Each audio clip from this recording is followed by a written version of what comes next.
the United Way. Susan, will start with you. Are you the administrator now, Susan? I am just the still marketing campaign coordinator. We have Bryce Albrechtson, who has stepped in briefly to help with this campaign, as along with Brent Albrechtson. And Bryce is kind of picking up some of the director duties for us right now. Very good. Now, did you have the kickoff to the campaign? We've had the kickoff to the campaign. We are currently right now putting together packets for distribution, and those should be going out rather soon. So as soon as everybody gets those packets and we'll start getting things back, we'll have more updates at that point. All right, very good. And of course, we visit with you every month, so we'll get more on that. And we've got Shannon Sander-Welzien in from the YWCA. And of course, you benefit from the United Way. Let's talk about the programs that help you out that way, Shannon. Yeah, absolutely. So United Way works in the areas, what they say it's the three-legged stool of education, health and wellness, and financial stability. And so really, if you think about it, you need all of those things to really be a healthy, well-rounded individual. And so we're super grateful to United Way for their funding. They make a huge difference in the work that we do in our community. And so we are funded in the education pillar under our Children's Center. And so we're proud to have the most licensed spots in our county for childcare. We recently worked with the Clinton Community School District to have after-school programs directly in the schools. And so that's been a great partnership because it's freed up positions within our two children's centers that were normally, reserved for kids after school, to be able to have those younger kids have those spaces in our two regular centers. So that's been a really good partnership that we've been developing.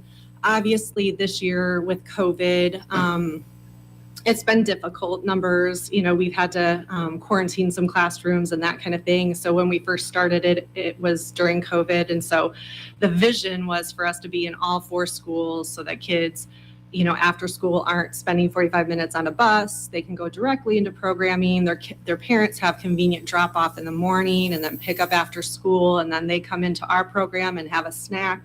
And then we have, some outdoor activities and homework help and all that great stuff. But due to COVID and just the need for, last year they had to social distance the classrooms. So they were kind of needing to use the classrooms that they had set aside for us. So this year we're in Bluff and Jefferson, and then we actually we're hoping to get into Eagle Heights.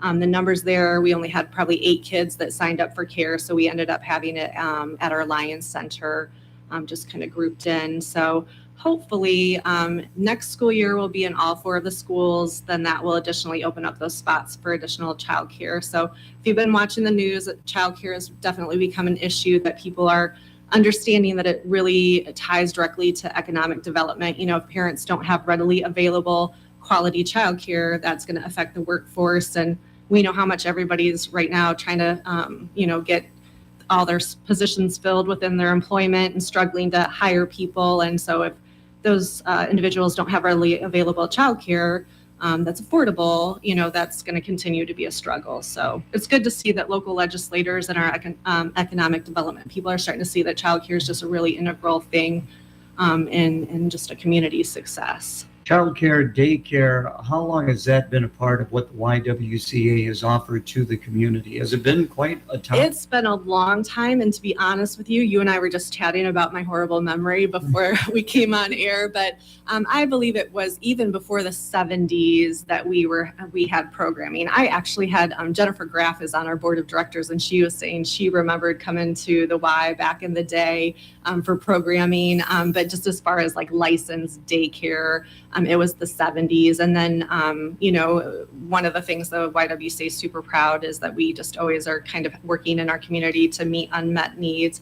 And so we were seeing the need for childcare to expand. And so about 10 years ago, we opened up our second center at the former Horseman School. And so that's been going strong. It's funny because it's nearly 10 years, but in my mind, it's like 5 years ago. I think for the last 5 years I've been saying we've opened that center 5 years ago, and now I've realized it's closer to 10 now. So well, that is a great facility. I drive by there all the time. You see the kids outside playing. And actually when we initially opened it, it was when there were talks of the prison opening. So we knew there was gonna we were hearing that we'd need increased childcare positions. And so we kind of opened it up, and then the prison was kind of slower to get going than we anticipated. But being just off the North Bridge, we thought was a good location where we could serve families over in Illinois as well. So easy access to the program. Again, visiting with Shannon Sander-Welzien, our update on the United Way. Any other programs the United Way helps benefit the YWCA? Yeah, absolutely. Under their financial stability pillar, our Empowerment Center is funded. And so obviously this has been another year of a great deal of homelessness due to the eviction moratorium. We're really concerned about what's going to happen here going forward, because for a while there, people couldn't get kicked out of their apartments for inability to pay. And we are trying to get the word out that, we had funding available to help people get ahead on their rents and their utilities.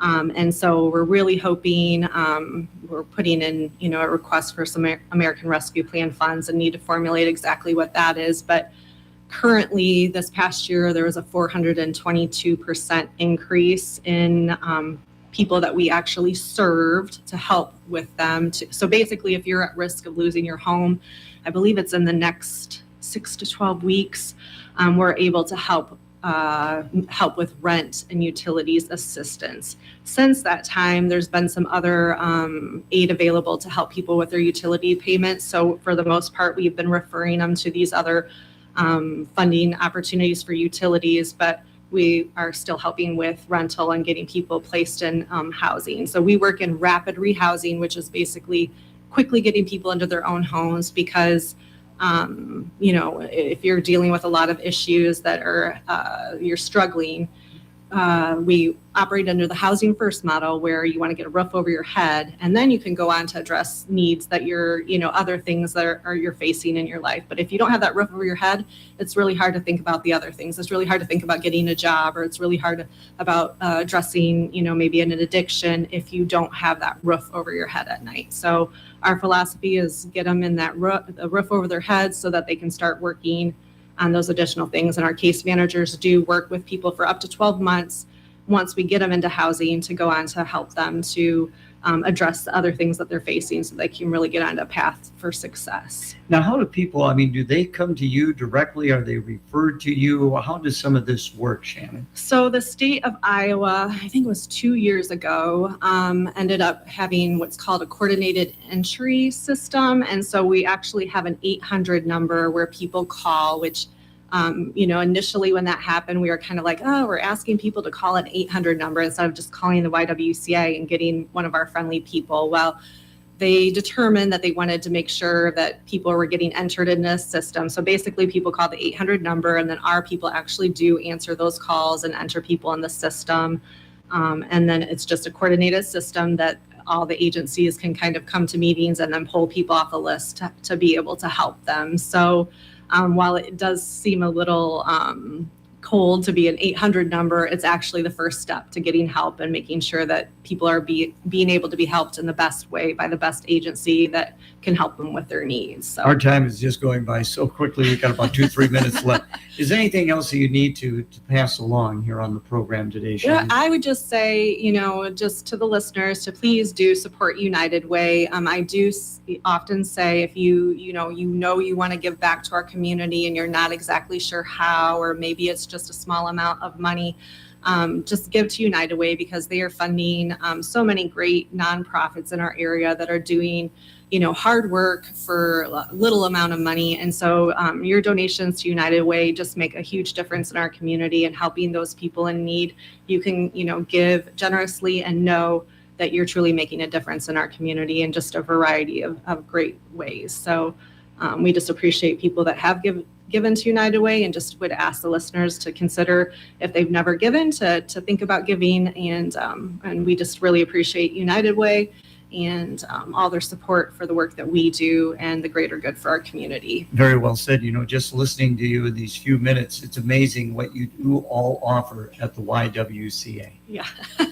It is incredible. Do you get overwhelmed sometimes? Oh, it is, but I'm extremely proud of the work we do, because that's the other thing, when you give a United Way, it's doing greater good in our community. And I'm super proud of working for the YWCA that does make a difference in people's lives on a daily basis in numerous ways.